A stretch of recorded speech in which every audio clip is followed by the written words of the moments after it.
झालंय राव? याला काय अर्थ आहे? एक दोन आवाज काढले तर तुम्ही लगातार एकेकाची नावं घेऊन राहिले राव. तिथे बुंदे आहे तिथे यश आहेच. नुसतं 3 मिनिटाचं गाणं आणि 3 तासांचा चित्रपट खूप मोठा फरक आहे. आपल्याला पालघरमध्येच नाही, पालघरच्या बाहेर पण जर फिरायचं असेल तर नुसतं गाण्यामध्ये लिप्स हलवण्यापेक्षा तुमचा अभिनय पण दिसला पाहिजे 3 तासाच्या मूवीमध्ये. तुम्हाला जर तुमची 20 वर्षाची, 10 वर्षाची, 5 वर्षाची कारकीर्द जर टिकवायची असेल तर तुमचा 20 सेकंद सुद्धा तोल जाऊ देऊ नका, इतकंच सांगेल. कारण हल्लीचं युग हे फास्ट आहे, सोशल मीडियाचं आहे. तुमच्या छोट्या छोट्या गोष्टींवर सगळे लक्ष ठेवून आहेत. तुम्ही कुठे चुकताय याच्यावर जास्त लक्ष आहे. तुम्ही काय बरोबर केलंय याला न्याय नाही.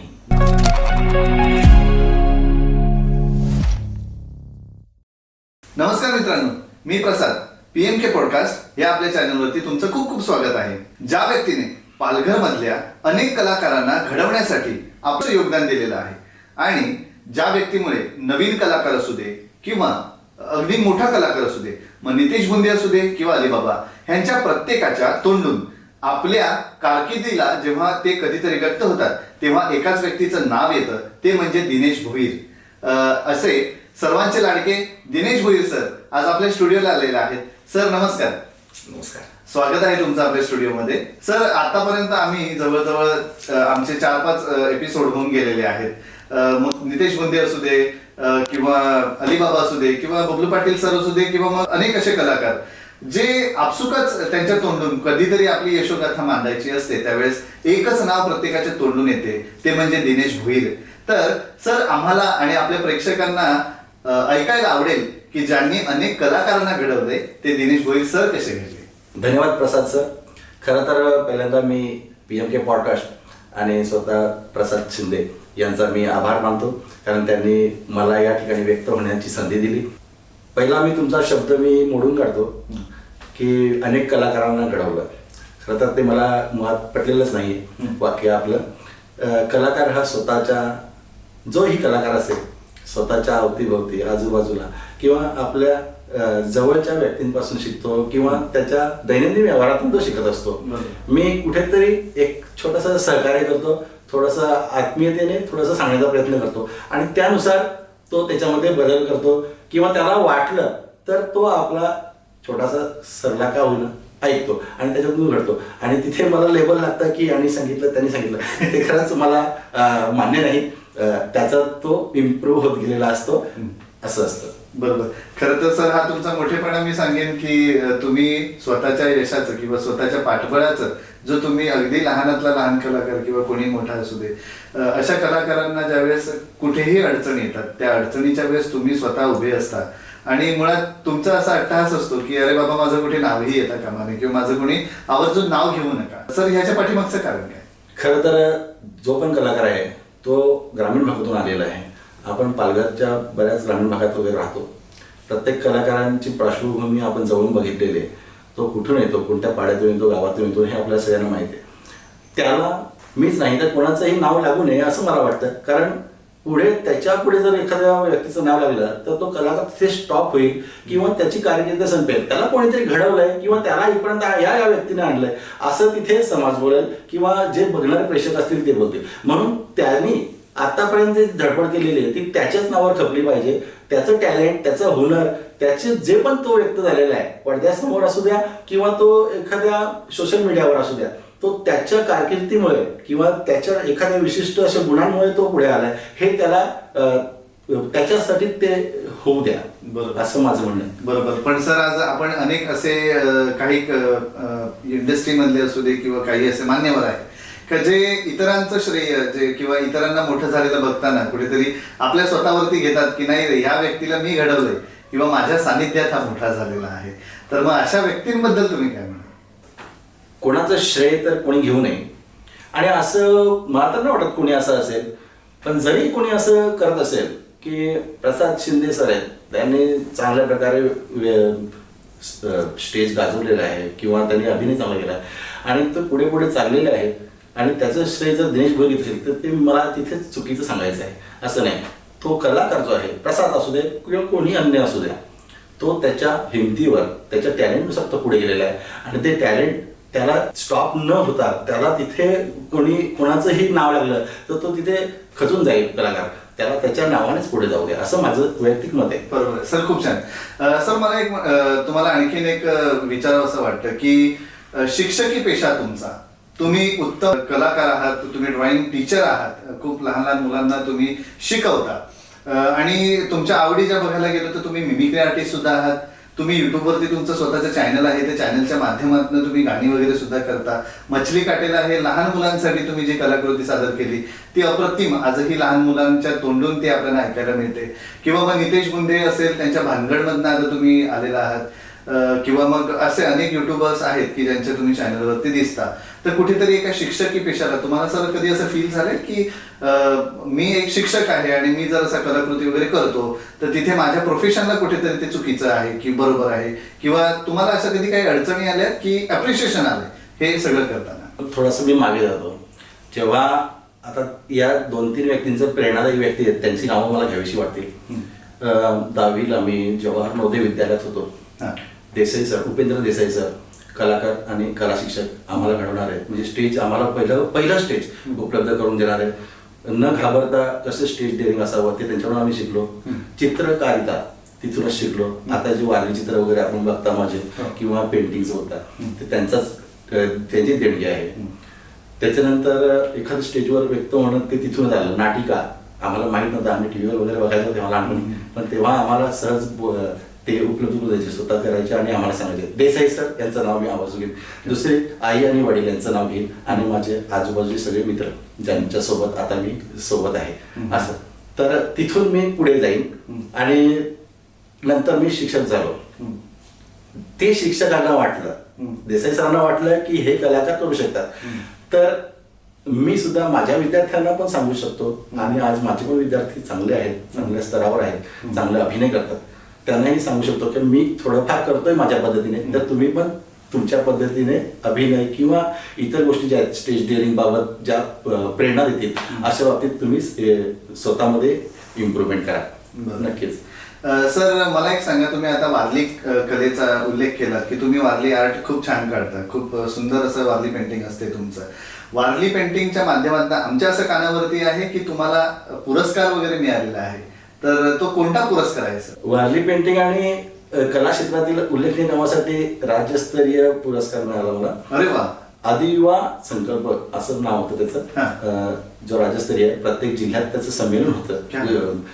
महाराष्ट्रातील प्रत्येक जिल्ह्यामध्ये त्याचं संमेलन होतं आणि त्यामधून माझं नाव उल्लेखलेलं होतं. तर तिकडे सुरगाणा म्हणून गाव आहे, तिकडे आम्ही गेलेलो आणि माझ्यासोबत आदिवासी एकता परिषदेचे माझे मित्र पराड सर, आमचे पत्रकार बंधू मनोज गुंदे हे सुद्धा होते. त्याच्यानंतर विश्वास वळवे यांच्याकडे आदिवासी भूषण हा मानाचा पुरस्कार मिळाला आणि बाकी जिल्हास्तरीयवर वगैरे आदर्श शिक्षक वगैरे पुरस्कार. आदर्श शिक्षक, अरे वा, छान. तर उल्लेखनीय काम असं की कला क्षेत्रातलं उल्लेखनीय काम, वारली चित्रकला, मिमिक्री आणि आपल्यासोबत अभिनय हे ते सगळे कला क्षेत्रातले जे पण आहेत. त्याच्या मला वाटते सर की ह्या कार्यक्रमाच्या माध्यमातून मला आज कळतंय की सर तुम्हाला आदर्श शिक्षक पुरस्कार मिळालेला आहे, त्याचप्रमाणे तुम्हाला आदिवासी भूषण पुरस्कार मिळालेला आहे आणि वारली चित्रकलेबद्दल तुम्हाला राज्यस्तरीय पुरस्कार मिळालेला आहे. सर तुमचं मनापासून अभिनंदन ह्या सगळ्या पुरस्कारांसाठी. आजपर्यंत आम्हाला दिनेश भोईर सर मिमिक्री करताना दिसत आहेत, युट्यूबवरती अनेक गाण्यांमध्ये वगैरे काम करताना दिसत आहेत किंवा शॉर्ट फिल्म मध्ये काम करतायत, पण त्यांची ही सुद्धा कहाणी आहे की त्यांना इतके सारे पुरस्कार मिळालेले आहेत. तर मला वाटतं या चॅनलच्या माध्यमातून पहिल्यांदाच हे आपल्या प्रेक्षकांना सुद्धा आजच समजत असेल. वारली चित्रशैली मुळात ती कथा असते आणि ती चितारण्याची एक वेगळी पद्धत असते, चित्रशैली असते, जिला शेकडो नाही तर हजारो वर्षाचा इतिहास आहे, पार्श्वभूमी आहे. तर कोरोना काळामध्ये सगळं जग स्टॉप झालेलं, अशा वेळेस जो तो विरंगुळा शोधायचा वगैरे. आणि आमचे काही मुंबईचे मित्र होते ज्यांच्यामध्ये आर्ट टीचर्स होते आणि आर्टिस्ट लोक, त्यांनी मला सांगितलं की एक सेमिनार ऑनलाईन घ्यायचा का लाईव्ह. तर मी त्यांना सांगितलं नक्कीच घेऊया. तर तेव्हा मी जवळजवळ 100पेक्षा अधिक लोकांसाठी तिथे ऑनलाईन ते पूर्ण सेमिनार घेतला वारली पेंटिंगचा आणि बऱ्याच जणांनी चांगल्या कमेंट्स पण दिल्या, अतिशय चांगल्या पद्धतीने ते झालं सुद्धा आणि माझ्या काही पेंटिंग तिथे डिस्प्ले केल्या. म्हणजे कोरोना काळामध्ये पण एक प्रकारे चांगला प्रतिसाद मिळाला. या कलेला कुठेतरी वाहवा मिळते त्याबद्दल मला आनंद झाला तेव्हा. त्याच्यानंतर वारली चित्रकलेचंच बघायचं झालं तर नवोदय विद्यालयात मला resource person as a Warli artist म्हणून तिथे बोलवलं. जवाहर नवोदय विद्यालय जिथे CBSE तुम्ही बघत असाल माहीमला आहे, तिथे बोललेलं होतं. तर तिथे माझेच शिक्षक त्यांनीच बोलवलेलं मला रिसोर्स पर्सन. तिथे मला जाण्याची संधी मिळाली. तिथे विद्यार्थ्यांना मला वारली चित्रासंबंधी व्यक्त होता आलं. आणि डोंबिवलीला ओमकार कॅम्ब्रिज इंटरनॅशनल स्कूल जे CBSE मोठं आहे, 200 काहीतरी त्याचे स्कूल आहेत पूर्ण ऑल ओव्हर इंडिया. अशा ठिकाणी तिथे मला सगळं बघायला मिळालं, शिस्त बघायला मिळाली, तिथलं मॅनेजमेंट बघायला मिळालं, अतिशय सुंदर तिथलं वातावरण बघायला मिळालं. आणि हाय क्वालिफाईड शाळा ज्या असतात तिथलं वातावरण काय असतं ते सगळं तिथं अनुभवलं. त्या ठिकाणी तिथल्या विद्यार्थ्यांना आपल्या पालघरमधला एखादा आर्टिस्ट यावा आणि त्यांनी आम्हाला काहीतरी वारली चित्रांसंबंधी सांगावं असं तुमचं म्हणणं होतं टीचर लोकांसोबत. तर तिथे मला पहिल्यांदा म्हणजे इतक्या मोठ्या स्कूलमध्ये जाण्याची संधी मिळाली. आणि तो मला आजही दिवस आठवतो. 14 नोव्हेंबर बालदिन होता. खूप सुंदर. सर, हे सगळं करताना आमच्या असं कानावरती आहे की तुमची काही पुस्तकं सुद्धा प्रकाशित झालेली आहेत प्रकाशक म्हणून. प्रकाशक आम्ही सहप्रकाशक म्हणून 2 मासिकं चालवली. एक बंडकरी आणि दुसरं भलर. आमचे मित्र प्रवीण कुमार धांडे, स्वतः राजू ठोकळ सर आणि नगर जिल्ह्यातले अकोले तालुक्यातले माझे मित्र, यामध्ये बरेच चांगले मित्र सहभागी होते तिथे. तर आपल्या ग्रामीण भागातले जे व्यक्त होणारे किंवा लिहिणारे जे नवे लेखक त्यांच्या कविता लेख सगळं आम्ही आवर्जून मागायचो त्यावेळेस कोरोना काळात. आणि त्याच्यानंतर आपण चालू केलं आणि ते आपण त्याच्यात टाकायचो. कधी आमच्या मित्रांचे आमचे लेख असायचे. असे 2 मासिकं आजही चालू आहेत, मिळतात ते. छान, मस्त. सर, मला एक सांगा की तुमचा शिक्षकी पेशा, त्याच्यानंतर तुमची इतकी छान कारकीर्द आज तुम्ही आपल्या समोर सांगितली, हे सगळं करताना मिमिक्री आर्टिस्ट किंवा ही कला तुम्हाला कधी अवगत झाली किंवा मिमिक्री करण्याची आवड तुम्हाला कोणत्या वयात लागली? मिमिक्री 11वी-12वी नंतर म्हणजे जेव्हा माझं ज्युनियर कॉलेज संपलं त्यावेळेस एकदम असं नॉर्मली आपण टीव्हीला बघतो तेव्हा असं कुतूहलाने विचार पडायचा की एक माणूस 4-5 आवाज कसे काढतो, 10-12 आवाज कसे काढतो. नाही, हे चुकीचं असेल, कोणतरी बाजूला बोलत असेल किंवा त्याचा आवाज ते घेत असतील आणि ते लिप्स हलवत असतील, तोंड हलवत असतील असं. पण नंतर मला जेव्हा लाईव्ह प्रोग्राम बघायला मिळाला त्यावेळेस वाड्यामध्येच एक जण आलेला, तो पिक्चर मधलेच छोटे छोटे डायलॉग बोलायचा. त्यात काही स्क्रिप्टेड नव्हतं, जसं फिल्म मध्ये असतं तसंच. ते म्हणून अरे हे तर खरं आहे, आपण टीव्हीवर बघितलं ते खरं आहे. त्याच्यानंतर 12वी नंतर मी 2 आवाज म्हणजे मराठी आपल्याकडे बऱ्यापैकी चालते बोली भाषा, तर त्यामध्ये एक डी.ओ. फुले आणि दादा कोंडके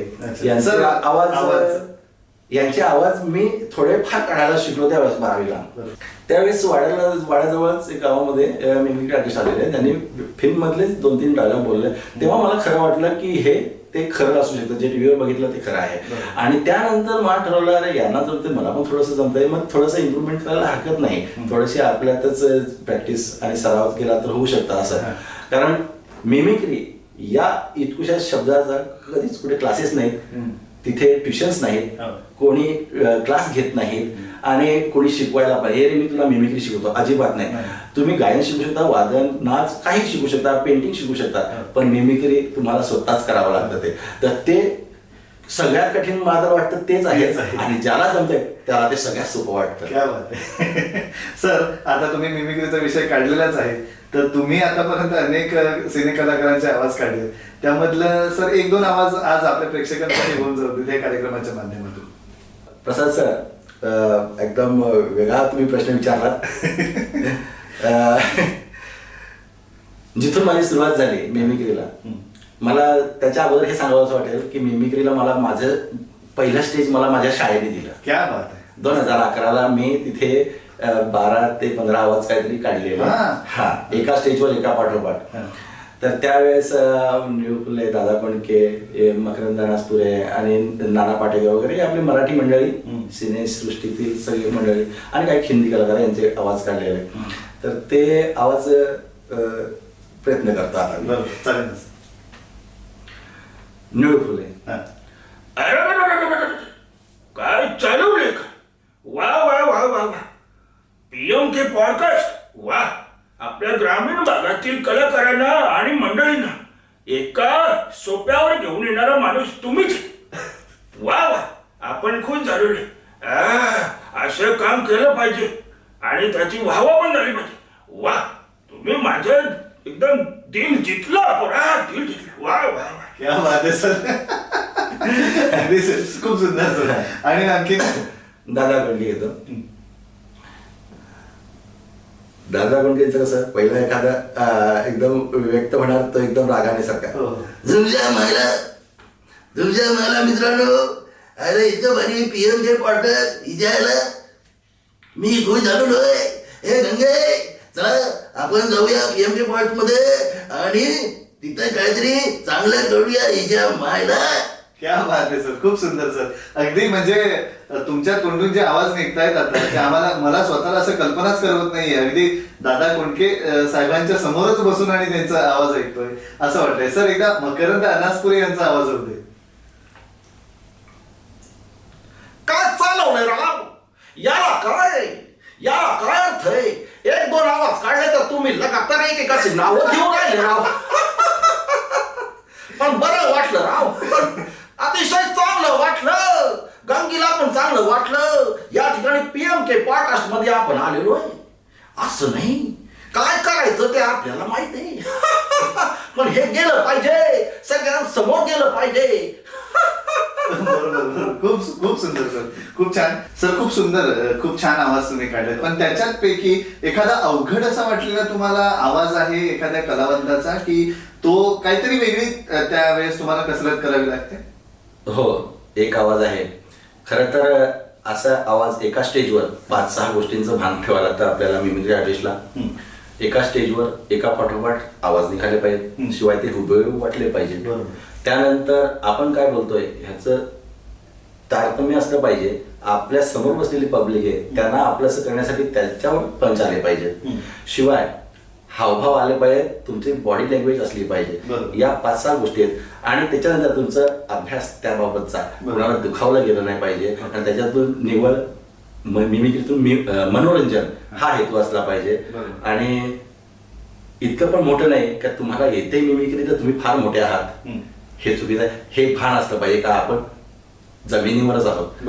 हे सगळं तुम्ही जो प्रश्न विचारला की एखाद्या आवाजाबद्दल तुम्हाला कसं वगैरे, खरं मी अमरीश पुरी सरांचं खरं त्यांचा आवाज काढताना मला कसं करावं लागते. कारण आपण इतर आवाज तोंडातून हवा बाहेर आपली फेकली जाते, इथे तोंडाने आतमध्ये खेचून तो आवाज काढावा लागतो. हा, तर त्याची झलक झलक झालीच पाहिजे. तर हवा बाहेर आम्हाला खेचायची ना, त्याच वेळेस आवाज पण काढायचा आहे. ओए गुलाटी भाई, अरे बाप, ओ बढ़िया है भाई. मैं मोकैम्बो, बहुत अच्छा. पीएम के पॉडकास्ट, मैं खुश हुआ. मोकैम्बो खुश हुआ. सर खूप सुंदर. आतापर्यंत आम्ही तुम्हाला अनेक स्टेजवरती मिमिक्री आर्टिस्ट म्हणून पाहिलेलं आहे. अनेक ठिकाणी आम्ही तुमचे लाईव्ह कार्यक्रम बघितलेले आहेत आणि खूप खळखळून हसतो आम्ही सगळेच प्रेक्षक वर्ग तुमच्या ह्या सगळ्या कारकिर्दीला बघून किंवा तुमच्या मिमिक्रीला बघून. पण असं म्हणतात ना की जी व्यक्ती जगाला हसवते त्याचं दुःख जे आहे ते त्याच्या स्वतःच्या मनामध्ये ती लपवत असते. तर सर असे काही प्रसंग आहेत की जे तुम्ही तुमच्या मनामध्ये दाबून ठेवलेले आहेत, पण जगासमोर तुमचा हजरजबाबीपणा, तुमची अगदी टायमिंग पंच आणि तुमचं हसणं हे त्या दुःखाला लपवतायत, किंवा अशी काही घटना घडलेली आहे का की आज जे दिनेश भोईर सर आपल्याला इतकं सगळ्यांना हसवताना दिसत आहेत त्यांच्या पाठीमागे जे दुःख दडलेलं आहे, असं काही इन्सिडेंट आहे का? एकदम भावनिक प्रश्न आहे.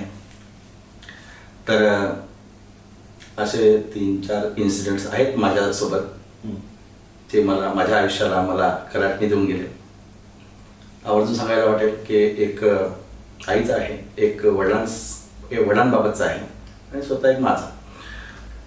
जेव्हा मी नवीन नोकरीला लागलेलो कलाकार, आर्ट टीचर म्हणून, शाळेत पहिला दिवस होता 15 जून. आणि 15 जून तो दिवस मला भरला. त्याच्यानंतर त्याच दिवशी रात्री मला फोन येतोय की आईची तब्येत खराब होती. अरे बाप. तेव्हा मी आसनगाव वासिन कल्याण या भागात होतो. हां तर चालेल, तर मला तुला अर्जंट यावं लागेल. हां तर म्हटलं चालेल. मग मी काहीतरी 1-2 वाजेपर्यंत भिवंडीला आलो. मला यायला माझे मित्र झालेले हां माझ्या गावातून. 2 वाजता मी गेलो घरी, 3 वाजता काहीतरी 3:30ला पोहोचलो. आणि समोर प्रेत बघतोय. अरे बापरे. आईचं निधन झालं तेव्हा. म्हणजे सगळं काही केलेलं. आणि जे आई आजारीच होते. तिला लहान बहीण काही दवाखान्यात घेऊन चाललेले. घरी एक बहीण आहे अपंग आहे. आणि घेऊन चाललेले आणि नंतर डॉक्टर नंतर घेऊन आले ते. तो समोर जे बघतोय ते दृश्य अतिशय न सांगता येणार आहे. बरोबर. सगळ्यात मोठा धक्का तो होता. 2-3 वर्ष मी स्टॉप झालेलो. हां मी संपर्क कमी होता माझा मित्रांशी, शाळेशी. आपलं जग आणि हेच करायचं. बरोबर. तर तिथे कुठेतरी स्वतःला व्यक्त होण्यासाठी किंवा कुठेतरी विरंगुळा शोधण्यासाठी आपल्या आवडी, आपल्या हॉबीज जपण्यासाठी चित्रकार म्हणून मला माझ्या चित्रकाराने मला मोठी साथ दिली. बरोबर. त्याच्यानंतर आपलं हे जे आहे अभिनय क्षेत्र, मित्रांशी संपर्कात आलो. बरोबर. मित्रांनी मला जवळ देऊन त्यावेळेस बरेच मित्र जवळ आले. त्यांनी मला सामावून घेतला. आणि काही वर्षानंतर परत आपला वाडा, भिवंडी, मस्ताना हायवे जो आहे मनोर हायवे, त्या हायवेमध्ये माझ्या वडिलांना अपघात झाला. त्यांना कायमचं अपंगत्व आलं. तर असं सगळं असताना पण मला माझ्या या कला क्षेत्राने मला फार साथ दिली, मित्रांनी साथ दिली आणि बरंच काही. नाहीतर मला पूर्ण मी खचलो होतो त्यावेळेस. पण सर खरंच आज इतकं दुःख असताना देखील तुम्ही ज्यावेळेस स्टेजवरती येता आणि अनेक तुमच्या मित्रमंडळींच्या सोबत असता किंवा अनेक कलाकारांच्या सोबत तुम्ही असता, इतकं मनामध्ये दुःख ठेवून सुद्धा तुम्ही ज्यावेळेस हसवता, अगदी संपूर्ण दुःख तुम्हाला विसरून ज्यावेळेस तुम्ही सर्वांसमोर प्रेझेंट होता, खरं सर हॅट्स ऑफ आहे अशा व्यक्तिमत्वाला. ज्याप्रमाणे तुम्ही शाळेमध्ये तुमचे जे विद्यार्थी आहेत त्या विद्यार्थ्यांना घडवण्याचं काम करता आणि तेवढ्याच ताकदीने तुम्हाला ज्यांना मदत करता येईल किंवा जो तुमच्याकडे आला, अगदी मी सुद्धा काही गोष्टींचं तुमच्याकडे सजेशन घेतो जेव्हा नवीन काहीतरी करतो. PMK पॉडकास्ट हे तुम्ही म्हणालात की बोलवलं मला, पण खरं तर तुमचाच पहिला एपिसोड घ्यायला हवा होता. पण तुम्हालाच काही तुमच्या गडबडीमुळे आज मी तुमचा पॉडकास्ट घेतोय. तर ह्या PMK पॉडकास्टचं सुद्धा मार्गदर्शन मी तुमच्याचकडनं घेतलेलं आहे. हे आज आपल्या प्रेक्षकांना मी आवर्जून सांगू इच्छितो की प्रत्येक माझ्यासारख्या नवख्या कलाकाराला सुद्धा तुम्ही मार्गदर्शन करता आणि ज्या पद्धतीने तुम्ही शाळेतल्या विद्यार्थ्यांना घडवता त्या पद्धतीने कुठेतरी एक सजेशन मार्गदर्शक म्हणून तुम्ही हे काम करताय. सर खूप सुंदर आहे तुमचं काम, उल्लेखनीय आहे. सर एक आवर्जून तुम्हाला प्रश्न विचारावा असं वाटतो की आपण पडद्यावरच्या समोर अनेक कलाकार बघतोय जे चांगलं ऍक्टिंग करतायत किंवा जे त्यांचे फॅन्स आहेत, आपले फॅन्स आहेत, हे सगळेजण त्या कलाकारांना बघतात, प्राऊड फील करतात. पण सर्वात जुनी व्यक्ती युट्यूब क्षेत्रातली असं मी म्हणेन किंवा सोशल मीडियाची, कारण की ज्यावेळेस युट्यूबला आपल्या पालघर सारख्या एरियामध्ये जास्त लोक बघत नव्हती युट्यूब, त्यावेळेस फेसबुक खूप जास्त फेमस होतं.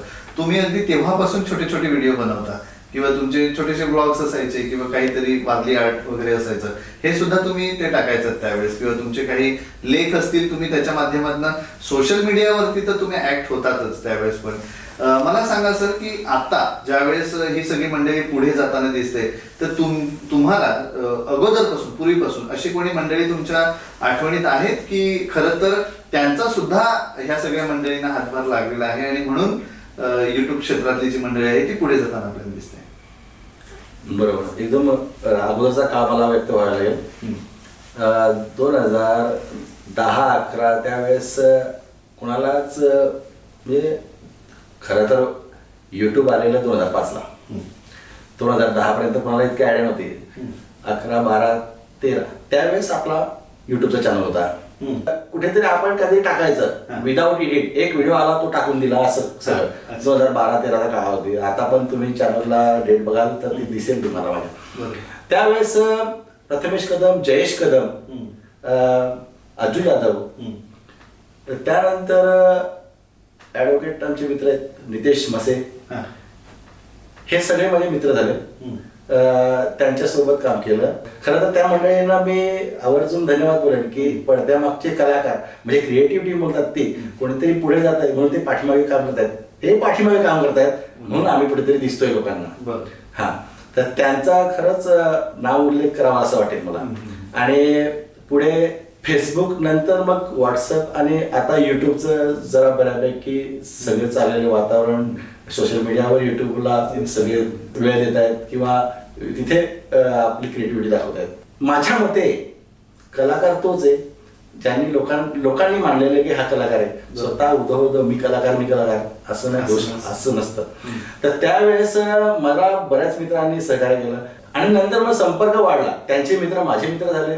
असं करून पुढे नितेश बुंदे, रुपेश कडव, बबलू पाटील, तुम्ही स्वतः, तुमची टीम, त्यांची टीम, असं होत नंतर मग एकमेकांना संपर्कात जाऊन प्रवास करून किंवा त्यांना भेटीगाठी होऊन असं सगळं एकत्र होऊन काहीतरी क्रिएटिव्ह करण्यासाठी एकत्र आलो आणि मग सगळीकडे आपण दिसतोय जातात. बरोबर. सर, तुम्ही सोशल मीडियावरती तर 2010 पासूनच ऍक्टिव्ह होता जसं तुम्ही म्हणालात. त्याच्यानंतर आता तुम्ही बऱ्याचशा शॉर्ट फिल्म मध्ये काम करतायत किंवा अनेक गाण्यांमध्ये सुद्धा तुमचा परफॉर्मन्स आम्हाला दिसून येतो, मिमिक्री सुद्धा तुम्ही करताय.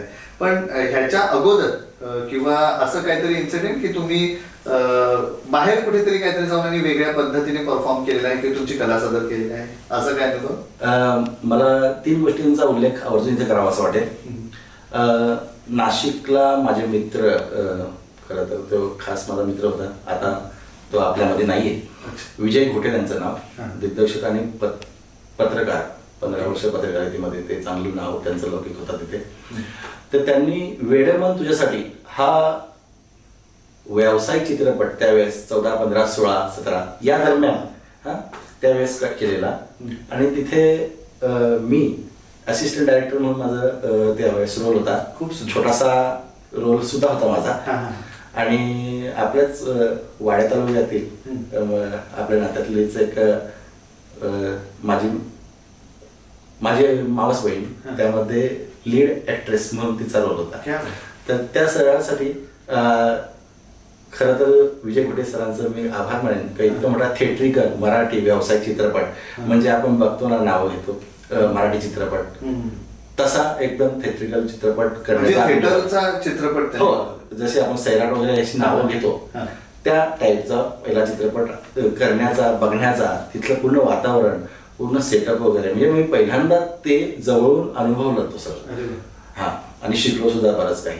तर त्याचं सगळं चित्रीकरण, सगळी कॉपी वगैरे सगळं झालं, सेन्सर बोर्ड वगैरे सगळं झालं सगळं, आणि प्रदर्शित होणार तेव्हाच माझ्या मित्राचं जो डायरेक्टर म्हणून त्यांचं निधन झालं आणि आम्ही तिथे स्टॉप झालो सगळे. तो पण प्रसिद्धीच होतात आहे, लवकरच प्रेक्षकांना पाहावयास मिळेल अशी मी आशा करतोय. त्यानंतर दुसरं एक मुंबई युनिव्हर्सिटी, मुंबई विद्यापीठात आपल्या वाडातर्फे प्रथमेश कदम, आता दया लांगे, जयेश कदम, अजू यादव आणि आमचे मित्र बरेच, आम्ही सगळ्यांनी मिळून एक हिसमोड नावाची शॉर्ट फिल्म केली जी शिक्षण या विषयावर आधारित होती. आणि तिथे टॉप 10 म्हणजे एक चांगला ठेवा म्हणून त्यांनी त्याचा उल्लेख केला. तिथे शिक्षण 7 मिनिटांमध्ये शिक्षण हा विषय कसा गरजेचा आहे हे सगळं दाखवलं. त्याचं डायरेक्शन, संवाद आणि पटकथा वगैरे आपणच केली. हे दुसरं सांगावंच वाटेल. आणि तिसरं लघु चित्रपटच आहे, काठ्या म्हणून आहे. जवाहर प्रकल्प कार्यालय, आदिवासी प्रकल्प कार्यालय, तिथून यशवंत तेलम मित्र आणि संतोष बांबरे मित्र आणि युवराज आशान वगैरे यांच्या सोबत राहून ते केलेलं आहे. म्हणजे हे चांगल्या पद्धतीचे, म्हणजे त्यातून काहीतरी मेसेज जाईल, एक प्रकारे लोकांना काहीतरी त्याच्यातून प्रेरणा मिळेल असे चित्रपट जे भावी काळात आपल्याला बघायला मिळतील. आणि चांगलं. खूप सुंदर सर. सर, मला एक सांगा की आता तुम्ही जे काही सांगताय की काठ्या असेल किंवा हिसमोड असेल किंवा आणखीन सुद्धा आम्ही तुमचे प्रोजेक्ट बघितले, जसं गवारी ही जी शॉर्ट फिल्म होती त्याच्यामध्ये जे तुम्ही मार्गदर्शन केलं होतं असं म्हणूयात आपण, किंवा तुमचं जे गाणं आलेलं होतं मछली काटेला, ह्याच्यातनं नेहमी आम्हाला एक शिक्षक आणि शिक्षक प्रवृत्तीतला एखादी व्यक्ती की जी फक्त शिक्षणाच्या वरती आधारितच कुठेतरी की मुलांनी पुढे जावं, त्यांनी शिकावं, अशा पद्धतीचं तुमचं प्रेक्षकांपर्यंत हा मेसेज पोहोचवण्याचा उद्दिष्ट असतो की मुलांनी पुढे कसं जावं, आपली खेळ कसे टिकवावे किंवा आपण पुढे जाऊन शिक्षणावरती कसं भर दिलं पाहिजे, आपण पुढे कसं गेलं पाहिजे. तुम्ही स्वतः शिक्षकी पेशामध्ये आहात, हे सगळं सांभाळून तुम्ही तुमच्या आवडी जपताय असं म्हणायला हरकत नाही.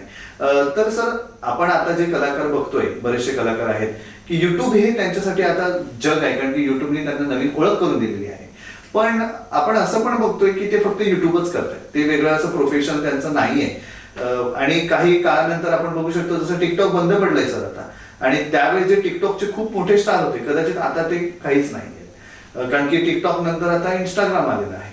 असंच आज जे आपल्याला आपल्यासोबत युट्यूबचे काही कलाकार दिसतात की युट्यूबने त्यांना खूप मोठं फेम दिलेलं आहे, पण फक्त एका ऍप्लिकेशनवरती किंवा एखाद्या सोशल मीडियाच्या माध्यमावरती अवलंबून राहणं एका व्यक्तीला, तर ते योग्य आहे की त्यांनी हे जे काही कलाकार आहेत त्यांनी त्यांचा वेगळा एक रिसोर्स हे सुद्धा निवडलं पाहिजे, इन्कम रिसोर्स त्यांनी जनरेट केला पाहिजे, फक्त एकाच गोष्टीवरती अवलंबून राहावं की नाही. तर तुम्ही अशा व्यक्तींसाठी जे काही कलाकार आहेत जे आता 100% फक्त युट्यूबवरतीच अवलंबून आहे, अशा कलाकारांना तुम्ही काय मार्गदर्शन कराल?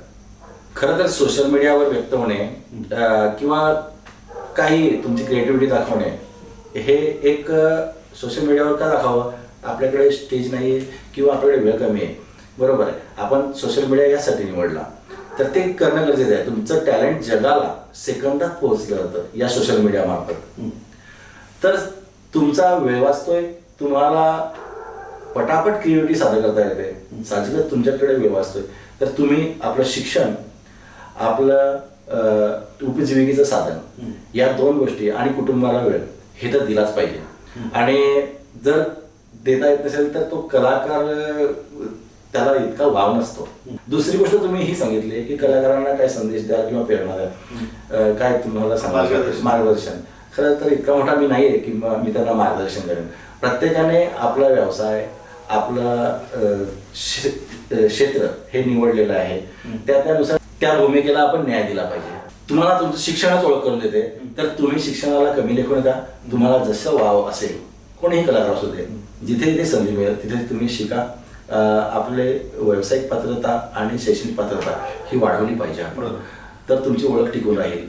शिवाय भरकडत जाऊ नका. तुम्ही एका विशिष्ट उंचीवर आहात तर तुम्ही भरकडू नका की माझ्यापेक्षा कोणी नाहीये, माझ्यापेक्षा मोठा कोण नाहीये किंवा माझ्या इतकं कोणी नाहीये.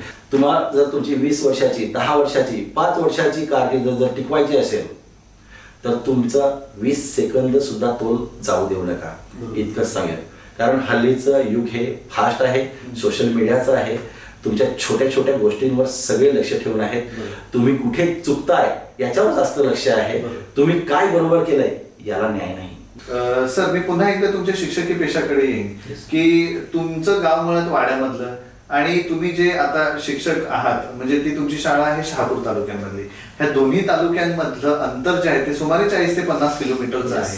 रोज एवढा प्रवास करून तुम्ही तुमच्या शाळेमध्ये जाता, पूर्ण दिवसभर तिथे मुलांना शिकवता आणि त्याच्यानंतर पुन्हा परतीचा तेवढाच प्रवास, साधारणतः तुमचे दिवसातले 2 ते 2.5 तास किंवा त्यापेक्षा जास्त काळ हा तुमचा प्रवासामध्येच जात असतो. आणि त्यावेळेस सुद्धा जर तुम्हाला कोणी जरी सांगितलं की सर अमुक एक ऍक्ट आहे किंवा तुम्ही सर अमुक एक ठिकाणी याल का, मग तो वाड्यापासूनचा नंतर पुन्हा तुम्हाला इतका प्रवास अगदी तुमच्या शाळेचं वेळ सगळं सांभाळून आणि तुम्ही तुमची कला जोपासण्यासाठी पुन्हा मग तो पालघर तालुका असू दे किंवा डहाणू तालुका असू दे, अगदी जव्हार असू दे किंवा मग खानवेल असू दे, अशा परिसरामध्ये तुम्ही जाता.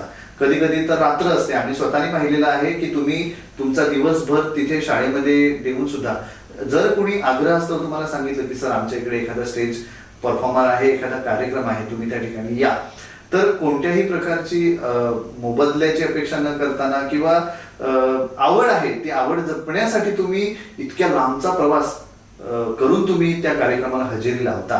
तर सर, जर तुम्ही विचार केला असता की नको रे मी काय भानगडीमध्ये पडू, पण कुठेतरी हे कलाकाराचं किंवा त्या कलेची दाद म्हणावी लागेल का की तुम्ही इतका लांबचा प्रवास करून सुद्धा ते कार्यक्रम अटेंड करता? मुळात या जिल्ह्यातून त्या जिल्ह्यात 2 तालुक्याचा प्रश्न नाहीये, ठाणे जिल्हा आणि पालघर जिल्हा.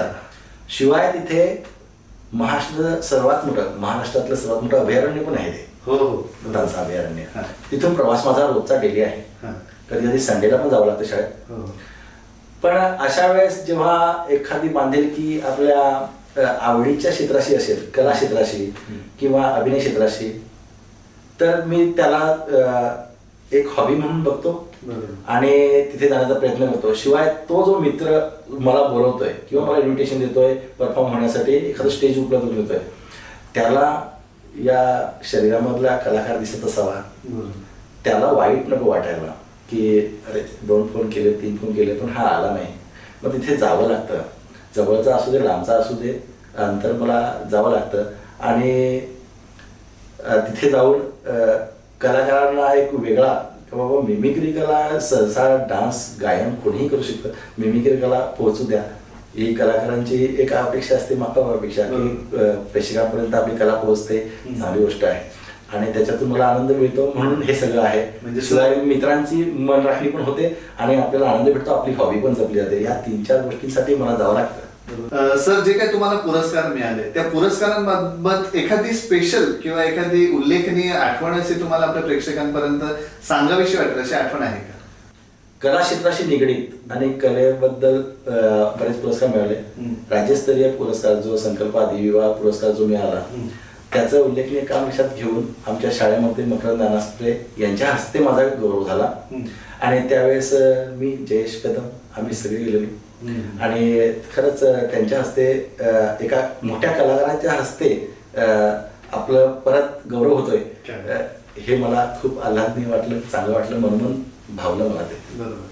सर, मला पुन्हा एकदा आवर्जून उल्लेख करा असं वाटतो की ज्या मग ते गाणं असू दे किंवा ती शॉर्ट फिल्म असू दे किंवा ती संस्कृती असू दे, ह्या सगळ्यामध्ये जिथे जिथे तुम्ही परफॉर्म करताय ती गाणी मिलियन जातातच किंवा तो जो प्रोजेक्ट असतो तो मिलियन पार होतोच.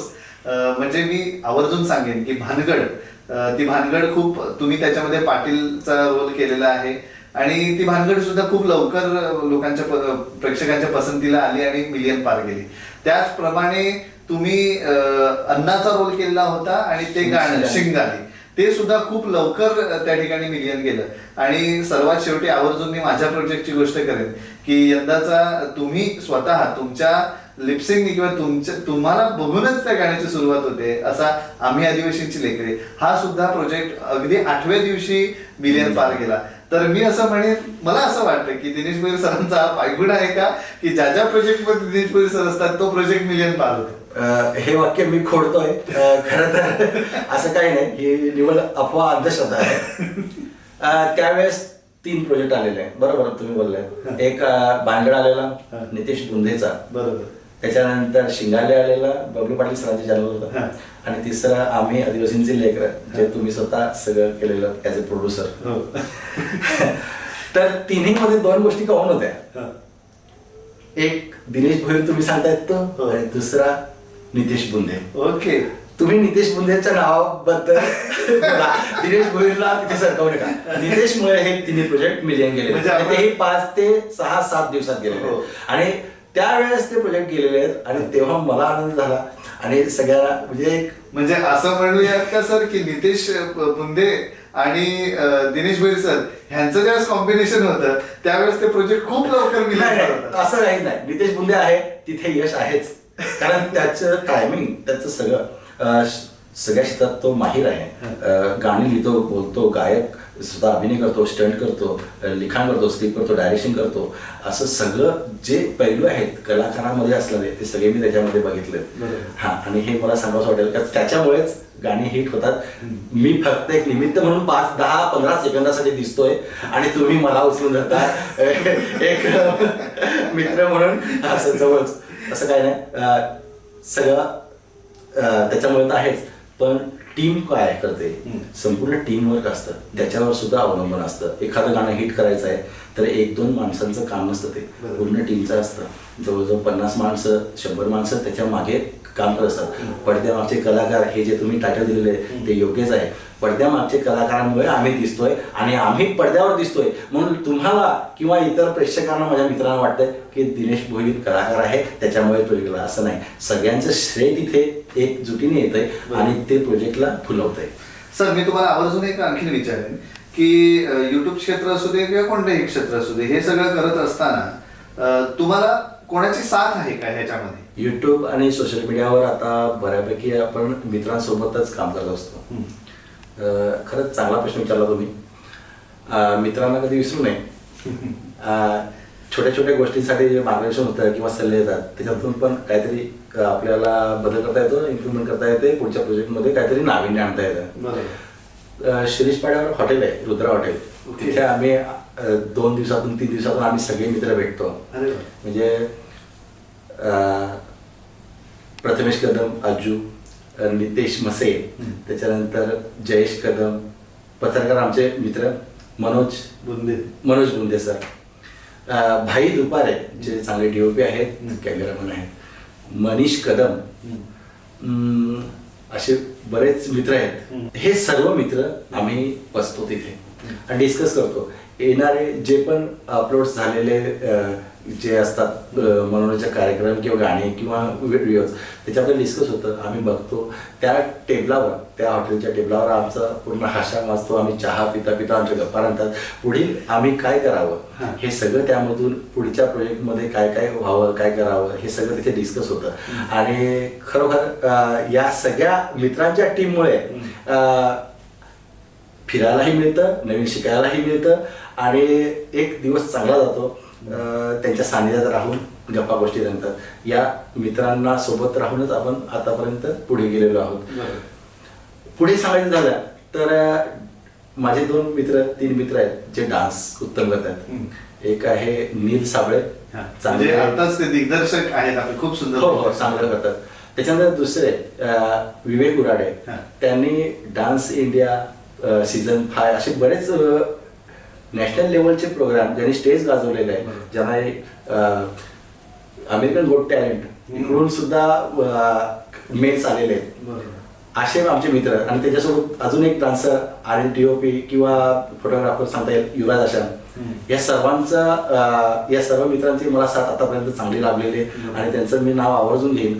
कारण प्रत्येक कोणतंही काम असू दे, छोटं असू दे मोठं असू दे, या सर्व जी नावं घेतली त्यांच्याशिवाय त्यांना विचारून, त्यांच्यासोबत राहून, त्यांच्याशी डिस्कस करून आपण पुढे सरकतोय आणि एकमेकांना का मदत न करावी. पण त्या टेबलावर बसून आम्ही बरंच काही शिकतो. आगामी येणाऱ्या प्रोजेक्टची माहिती मिळते, एकमेकांशी चर्चा होते आणि नवीन याच्यापेक्षा काय व्हायला पाहिजे, घडलं पाहिजे हे त्यामधून आम्हाला एकमेकांशी हितसंवाद साधता येतो. बरोबर.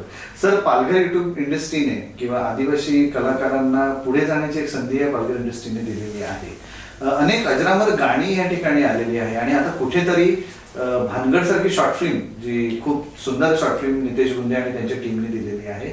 तर मला तुम्हाला असं विचारावं असं वाटेल की गाण्यापर्यंत मर्यादित राहणं किंवा शॉर्ट फिल्म पर्यंत मर्यादित राहणं, तुम्हाला काय वाटतंय? तुमच्या नजरेमध्ये पालघर युट्यूबचं भविष्य काय असावं? खरं तर पालघर इंडस्ट्री हा सुद्धा जरा वेगळा वाटतो. सगळे कलाकार ग्रामीण भागातून आलेले आहेत. त्यांनी आपापल्या पद्धतीने कल्पकता आणि टॅलेंटमधून स्वतःला इम्प्रूव्ह केलेलं आहे, स्वतःला सिद्ध केलेलं आहे एक ॲज अ कलाकार म्हणून. तर त्यांनी ते टिकवलं पाहिजे. नुसतं 3 मिनिटाचं गाणं आणि 3 तासांचा चित्रपट खूप मोठा फरक आहे. 3 मिनिटापर्यंत सीमित स्वतःला ठेवू नका, मर्यादित ठेवू नका. 3 तासाचं मूव्ही काय असतं याच्याकडे पण लक्ष द्या. आपल्याला पालघरमध्येच नाही, पालघरच्या बाहेर पण जर फिरायचं असेल तर नुसतं गाण्यामध्ये लिप्स हलवण्यापेक्षा तुमचा अभिनय पण दिसला पाहिजे. 3 तासाच्या मूव्हीमध्ये तुमचा टॅलेंट दिसलं पाहिजे, तुमची संवाद फेकी, तुम्हाला त्यामधून स्टेज डेअरिंग येते. आता पण तुम्ही बघाल तर बरेच कलाकार स्टेजवर जायला थोडंसं काचकूच करतात किंवा ते व्यक्त होत नाहीत. पण जेव्हा तुमच्या थिएट्रिकल अनुभव येईल, नाटकाचा अनुभव किंवा अभिनयाचा अनुभव, तेव्हा तुम्ही स्वतःहून त्याच्यामध्ये स्वतःला मोठं होताना बघाल. तर हे मोठं फक्त 3 मिनिटापर्यंत सीमित ठेवू नका, ते कुठेतरी गेलं पाहिजे.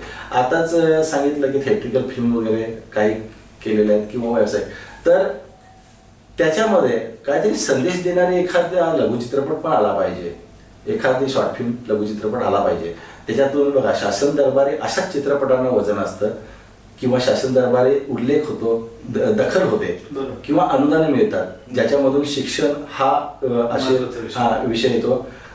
त्याच्यानंतर अंधश्रद्धा निर्मूलन, पर्यावरण वाचवा, पाणी वाचवा, ग्लोबल वॉर्मिंग, हा असं हे सगळे जे विषय आहेत, पर्यावरणाला वाचवण्यासंबंधी किंवा पृथ्वीला वाचवण्यासंबंधी असे पण प्रोजेक्ट त्याच्यामधून आले आहेत. निव्वळ मनोरंजन करणारे, हास्य कळलं करणारे नाही, त्याच्यातून शेवटी मेसेज पण गेला पाहिजे असे प्रोजेक्ट आले पाहिजेत. तुमच्यामध्ये जे टॅलेंट गाण्यामध्ये वापरतात तेच टॅलेंट थोडासा अवधी घेऊन किंवा थोडासा वेळ घेऊन आपला मित्रांना सोबत घेऊन चित्रपट किंवा लघुचित्रपटाकडे पण मजल मारावी आणि त्याच्यातून कुठेतरी चांगले कलाकार पुढे जातील आणि त्याचा आनंद खरंच सगळ्यांना होईल, मला एकट्याला नाही होणार. बरोबर.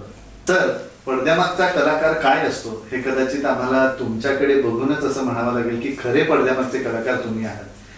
आणि तुम्ही जे काय आज तुमच्या लाईफची जर्नी आमच्यासोबत शेअर केलेली आहे, तुमचा आयुष्याचा प्रवास तुम्ही शेअर केलेला आहे, अनेक युट्यूब कलाकारांच्या सोबतच्या तुम्ही गप्पा मांडल्यात, त्याच पद्धतीने तुमच्या पर्सनल आयुष्याबद्दल, तुमच्यावरती काही जे काही संकट आले त्यांच्याबद्दल, तुमच्या मिमिक्रीची कला असू दे किंवा मग तुमचं वारली कलेचं हे असू दे किंवा तुमचा शिक्षकी पेसा असू दे, इतकं तुम्ही सुंदर ह्या सगळ्या गोष्टींचं वर्णन आज आपल्याकडे केलं.